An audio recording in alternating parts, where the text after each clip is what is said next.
ജാതിബോധം എന്ന് പറഞ്ഞാൽ അധമബോധമാണ്, അന്ധവിശ്വാസമാണ്, ഒരു വിവരക്കേടാണ്. ഒരു മനുഷ്യനോ ഒരു കുലമോ ഒരു ട്രൈബോ ഒന്നിനേക്കാൾ മെച്ചമാണ് അല്ലെങ്കിൽ മോശമാണെന്ന് ചിന്തിക്കുന്നത് ശുദ്ധ വിവരമില്ലായ്മയാണ്. അതിനകത്ത് ഒരു തർക്കവും. എന്നാൽ ഒരാൾ ഇതൊന്നും മനസ്സിലാക്കാതെ ഇതുകൊണ്ട് നടക്കുന്നു, അങ്ങനെ ചിന്തിക്കുന്നു. ഒരാൾ അങ്ങനെ ചിന്തിക്കുക, എൻ്റെ ഭയങ്കര സെറ്റപ്പാണ്, അവന്മാർ അത്രയും വരില്ല. ഇങ്ങനെയാണ് ഇവിടെ വെച്ച് നോക്കണം.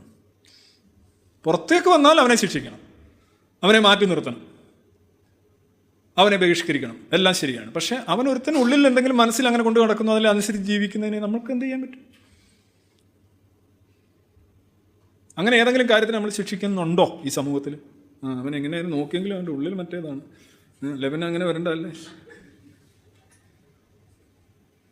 ഇതാണ് ഒരു വശം. ഒരിക്കലും ഒരു സ്റ്റേറ്റിന് അല്ലെ ഒരു സമൂഹത്തിന് ഈ ചിന്തകളുടെ മേലൊരു കുത്തകയോ അല്ലെങ്കിൽ ഒരു ഇടപെടലോ സാധ്യമല്ല.